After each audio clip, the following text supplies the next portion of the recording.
Question 14 gives us a fractional and negative powers question. Well, this is equal to 27 raised to the power of a third, which is then squared.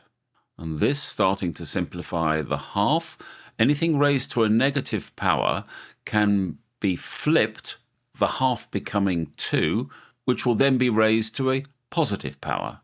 So this is equal to 2 raised to the power of 3. Sorting this out.